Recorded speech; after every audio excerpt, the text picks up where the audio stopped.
So let's talk about Chaz, the Capitol Hill Autonomous Zone. Basically, it's a bunch of LARPers. They even have some weird cultic leader. He calls himself Raz Simone. This whole thing is absolutely retarded. These people aren't going to take over America because they are too stupid to even control their own weird cultic commune compound. And they're even giving away free bags of Sprite because obviously they didn't have enough cans of Sprite to give away, so they have to distribute it in little Ziploc bags and give it away to people. This whole thing is a giant joke. The big joke that is, that has been spreading around the big joke that has been spreading around the internet is the Chaz community garden, and they're basically trying to LARP as Instagram as Instagram gardeners, like hipster Instagram gardeners. But the problem is, there are a lot of hipsters who know how to garden. There are some great hipster gardeners out there. I know because I like to follow them on Instagram because, they're fascinating to look at and their gardens are, they tend to be pretty good. But these people don't know what the hell they are doing. They basically took a bunch of transplants from big box stores, or maybe they stole them, I don't know. And they put them on top of cardboard, which is just a great way to, kill the root systems of any plant. So no, these people aren't going to take over America. But here is the thing. For one thing, the cops are not doing anything about it. The government isn't doing anything about it. Even though they took over several blocks of Seattle, there have been reports of armed people walking around as security, even though these people don't know how to fight in a gunfight. Here's another thing. Also, there are reports about how crime has gone up in the Chaz zone, the Chaz place, the Republic of Chaz. Crime has gone up. There are even reports of like rapes and violent crime taking place, and the cops aren't even going in there. The cops are not even going in there. The U.S. government could squash this thing in no time. How do I know this? Because we've had things like this happen in the U.S. before. We had a situation in which the Osho cult, remember the Osho cult? O-S-H-O, Osho, the Hindu fanatic cult that tried to take over a small town in Oregon. We had the Waco, Texas scenario in which you had a bunch of people who pledged allegiance to David Koresh. They thought that David Koresh was the reincarnation of Jesus Christ. And the government, took care of that pretty easily. You had the Ruby Ridge situation. You also had the Jim Jones thing. You had the Marshall Applewhite group, the Heaven's Gate cult in California. We've seen what happens with groups like this. They either get trashed by the government, they get squashed by the state, or they end up self-destructing. And we saw that with the Jim Jones and the Heaven's Gate cults, where a bunch of people just killed themselves. The end of cults is always either they get destroyed by a more powerful entity like the state, or they self-destruct. This has always been the case, and it will always be the case. These people will eventually kill each other, or they get destroyed by someone else. There has already been some signs of division in Chaz. These people won't make it. I saw a video of some guy there talking about how, it's just love in the air. We just want to spread love around. Yeah, that's all, very nice in the beginning. But what happens, when people are starving? What happens when people are hungry? What happens when people don't have enough money? Then, things begin to change. And either the whole thing gets disbanded, which, I think this whole thing is going to dissipate. Or it's, people are going to get violent against each other. I really believe, and I have no proof of this, but just by looking at the situation from my own observation, my observation of the fact that the police haven't done anything about this, the government has allowed this to happen, my estimation, my hunch is that the government has allowed this to happen because it wants it to happen. Why would the government want this sort of thing to happen? I think it's some sort of a psyop. I think it makes for great material for media revolving around the election. It makes great buzz for media. And the other thing also is that, it does a couple of things. It makes Trump look good because, look, these evil leftists, they're trying to take over a city. Look, this is so horrible. And another thing that this does is it sends out a message. You see, for years I've been talking about this very real phenomena called the strategy of tension. The strategy of tension is basically empowering one political faction in order to spark the rise of the opposing political faction, or to spark the empowerment of the opposing political faction, basically to get a reaction from the other side. So if the left is taking over a few blocks of a city, the right wing laughs at them. They say, look how crazy and stupid these people are. And then, of course, you have people saying, look, they want to destroy America. They want to threaten the unity, the cohesion of the country. Look at this evil threat. So they will either go to Trump as the hero against the left, which they have been doing for a long time, or they will actually entertain the idea of political factionalism and things like making an enclave based on political beliefs, or even based on race. It's not just the left that has been talking about creating no-go zones. The right has also talked about things like right-wing or white Sharia. They've talked about making an ethnos state within the United States. They've talked about, preparing for the splitting up of the country. This is a very real thing in certain people's minds. And so when enough people have this sort of perception, then that perception actually becomes a reality, because they force it into reality. They manifest it. People become violent. People begin to kill each other. And if that sort of thing takes place and it escalates into a very, very substantial and dangerous point, then you have the breaking down of the country. You have a lack of cohesion, and you have certain pockets of the country where you'll have violence, or you'll have people ruling the area based on political belief or race. That's why it's so dangerous to talk about, black ran police and, community police based on demographic and race, because black folks need to police themselves because we don't want no white folks up in here. When the reality is that you're just calling for a racial enclave. You're just calling for an ethno state. The police have to be black. The police have to be appointed by the community, whatever the hell that means. Basically, it's just a new government. And then it becomes an ethno state. And, police officers, they're not just the enactors of state violence, right? I mean, I love it when anarchists, they talk about the state has a monopoly on violence. Yes, it does. And you know what? It should be that way, because this state has a monopoly on violence. So you want other people to have the right to commit violence?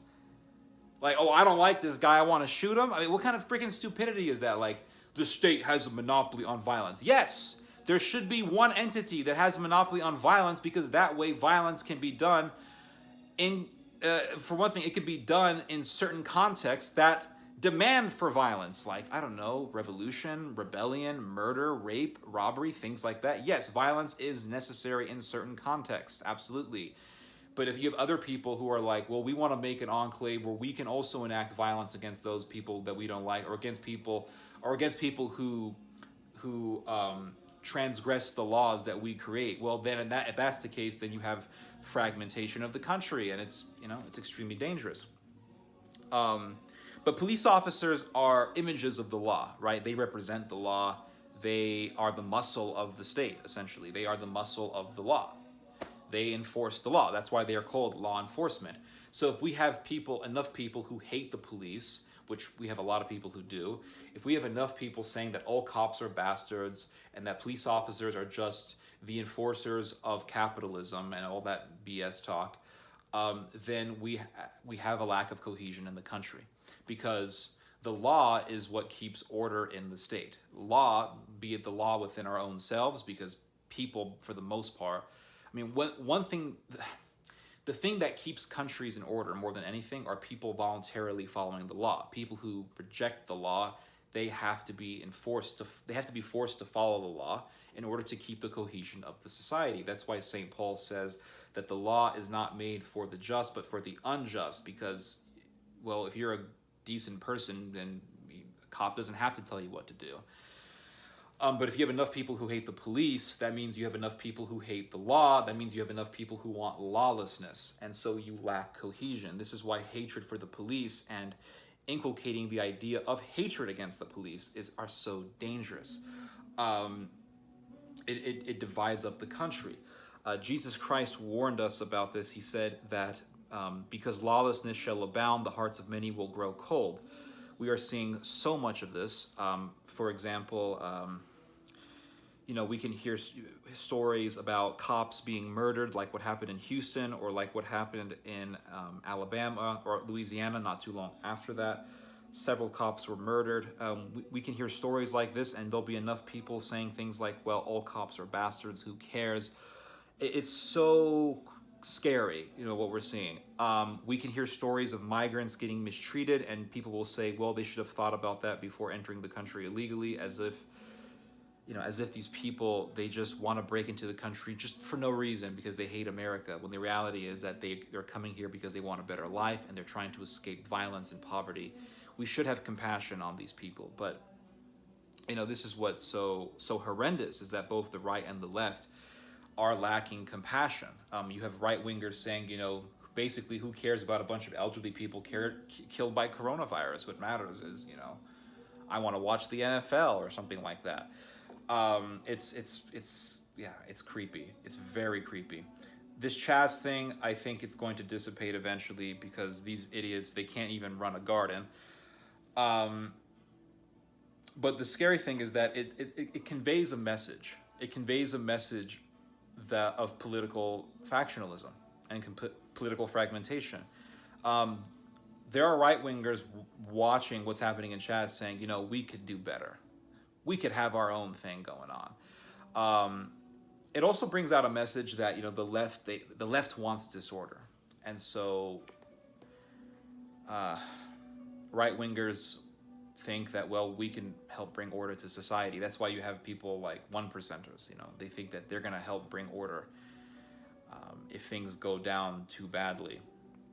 And if things do go down too badly, that's what makes this thing so scary, is if you have enough discohesion in the country, enough disunity in the country, and society begins to break down, then you are going to have those people who will say, well, there's no law, so we have to enact the law, we have to enforce the law, and you're going to have paramilitaries. That's the result of a country breaking down. You have those sorts of things. It reminds me of what happened in the Spanish Civil War. People were killing each other just because. We think that this village is loyal to Franco, therefore the whole village must die. This is the type of mentality that we are entering. The Wendy's called up the police and the officers came and they shot Richard Brooks. Well, the Wendy's called up the police because Richard Brooks got drunk and he fell asleep in his car, and the car was blocking the drive-through. And so, yes, of course, Wendy's rightfully called up the police. The cops come. They did not come to kill Richard Brooks. This is the most retarded crap I keep hearing, and I get so upset. Oh, I shouldn't raise my voice. I'm sorry. Well, I'm not sorry. I am legitimately pissed off about this crap.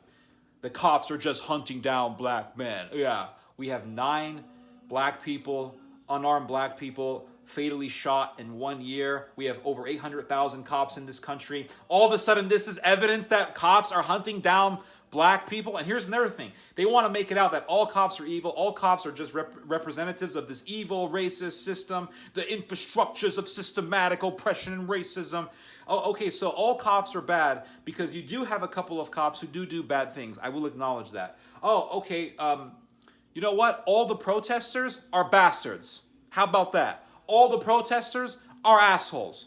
Well, no, most of us protesters are peaceful. It's only a few of us who was doing the rioting and the looting. Yes, but the rioters and the looters also represent your own ideological paradigm for which you are protesting. So therefore, all of you guys are freaking bastards. How about that? Do you like getting generalized? It's so sickening what's happening. And it's just a bunch of assholes who want to use certain situations. They want to use the anger of people and just build it up even more, so they can push this weird, sick fantasy they have of establishing like some weird socialist utopia.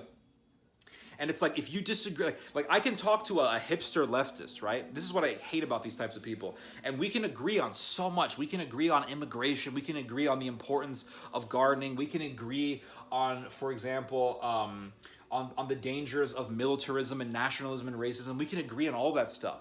But if I disagree on one thing, all of a sudden I'm a fascist. All of a sudden I'm no different than Adolf Hitler. Let me give you guys just one example. Racism is evil. Racism is evil. If you are anti-black or if you are anti-white, you know what? You all have the same way of thinking. The person who hates blacks and the person who hates whites, they both have the same problem. They both are morally corrupt and they both are sick, right? They're both drunk off some weird delusion.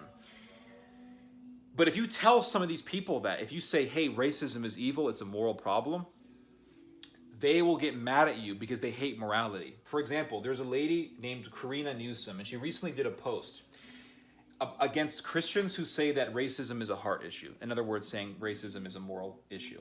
And she said, just FYI, seen a lot of white Christians saying some variation of the following. Racism is a heart issue, not a law issue, and only God can change the heart. So my action is prayer. If this is your substitute for actually advocating for social justice and taking civic action, voting, calling your reps, etc., against racism, you are on the wrong side of history and you have chosen the side of the oppressor, period. Edit. If everyone thought like you, I would be banned from voting right now. I would be banned from going to certain schools right now. I would be in chains right now. So in other words, if you say racism is a moral issue, which it is, then that means you believe in slavery. That means you want to stick black people in chains. You want to fetter them in chains. That means you want to oppress black people. You are an evil, racist, Nazi, fascist, genocidal maniac. This is the mentality that we're dealing with. It's this level of insanity. Like, hey, I think racism is evil. Hey, I think racism is a moral problem. Oh, you're Hitler. Oh, look, the Wendy's called up the cops. Burn the Wendy's down. Because the Wendy's all of a sudden murdered Rayshard Brooks. Or, he wasn't, well, it wasn't first-degree murder. It's this sick mentality that we're entering into. The French Revolution, perfect example. Oh, you have a book with the word king in it? You are monarchist, tyrant, despot. You deserve to be killed in the guillotine. I remember years ago I went to Spain. This was back in 2015. And the host that was having me in Spain, they had this guy drive me around Madrid. Very nice guy. His name was Pedro. And Pedro drove me around Spain, and he took me to the gravesite of Franco. He took me to the tomb of Franco. And there's a whole bunch of tension around the tomb of Franco in Spain. It's been going on since last year, actually. And he took me to the tomb of Franco, and if you ever see where Franco's tomb was placed, it was placed in essentially a giant cathedral. It's very, very beautiful.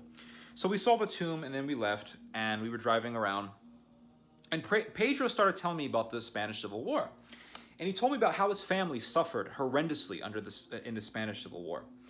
And he said that, he told me about how a group of Republicans were people not like Newt Gingrich. Well, maybe. I don't know. Maybe they are quite similar. But Republicans are people who want to create a republic. So the Republicans in the Spanish Civil War wanted to squash the monarchy and replace it with a republic. Essentially, French Revolution type stuff. And he told me about how the Republicans, basically far-left fanatics, attacked his family's village. And he told me about how a relative of his, I think it was his uncle or maybe his great-uncle, I'm not sure, but he told me about how his relative was in this village when it was attacked. And how they took the villagers and strapped them onto poles and used them as living targets for target practice. And they did a mass execution. And he told me about how his relative pretended to be dead. The bullet passed by him and he had to act it out really well. He pretended to be dead. So they just dropped all these bodies in the ground and they left him there. And he told me about how his relative got up and he saw all these dead bodies around him, all these cadavers, all these carcasses around him, corpses around him. It was like that scene from Apocalypto where that man is trying to escape the Aztec mercenaries and he falls into a ditch full of dead bodies. It was like that. It was horrific. So he runs to the neighboring village, and what he didn't know was that the far-left militants, the far-left fanatics who were killing people, they were already in the neighboring village. They saw him. They said, hey, that's the guy. He didn't die. They doused him with gasoline, and they burned him alive. Um, this is the type of mentality that we are seeing. These people did this. Oh, this village, oh, they're loyal to Franco, everyone has to die. Oh, this person said some nice things about the king, everyone has to die. This is the type of thing that happened in Libya.